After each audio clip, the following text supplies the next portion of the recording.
several times, and we have to make sure that the cost of energy is as little as possible, that to in order to revitalize the economy. That's the only way economy can be run, when energy is cheap.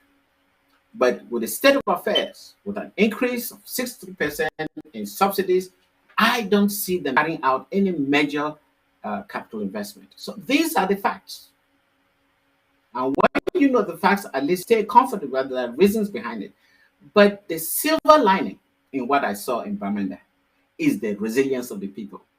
I can tell you that if I spend 2 months in Bamenda, I'm going to pick up a lot of innovations from what the people do, that we can actually turn them into tools of development. Okay? From the way the people in that part of the country are able to address challenges that face them on a daily basis, because these are very, very hardworking people. And we are going to depend on these people to reinvigorate our economy, so that we can start the nation's economy moving forward.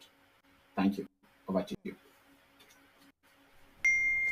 All right, that's very true there. Moving forward, the people of Bamenda are doing a lot. I mean, even these entrepreneurial skill that we saw here, while going through the script, I felt some type of way, knowing that young, talented, educated, sound minds from Bamenda are all into the casket and coffin making. For example, one of our reports today, I felt some type of way, but then I had to think deep. It only takes a very innovative mind, just like you've mentioned here, to be able to see that and construct something. There are other ills in the society that such minds could actually get into. Now, linking that again to some of the stories that we are making rounds a few weeks ago, talking about our Amber Boys already getting very connected to motorcycles as a form of business. So it seems like all they do are some of these menial jobs, furniture works like we've seen today, and probably the motorcycle business that we've seen some time ago. Now, companies are not in active service, but these are the people we are fighting for. These are the people we believe are the future of Ambazonia tomorrow. Now, looking deeply, what are the other things that they could look into that can in some way bring more development to them? We've cited two major entrepreneurial activities that they engage into, becoming motor cyclists and becoming furniture coffin makers and it's like. So is there any other activities that they can attach modern technology to probably boost themselves while we push the movement forward? One thing that we should understand, that in a situation where there's so much economic downturn or dire straits, if I put it that way, um, the sources of income are very limited, and at times you can only know what is needed is a sort of a demand and supply relationship.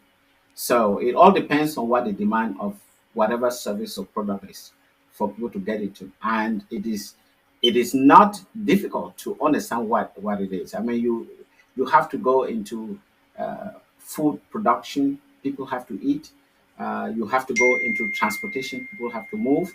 So any business that is linked to food production, anything that is linked to transportation, and other services that are critical, these are the areas that will be of where people can go into. But I can again, we have a very comprehensive plan to renew, to jumpstart our economy from a vocational training in order to provide skills that are needed in the immediate environment for building and construction, electrical work, and so on and so forth.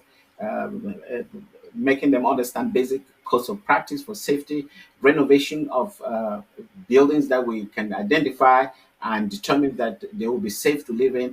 We can go into renovation work, and these are all techniques that can be used to train young technicians or even people with semi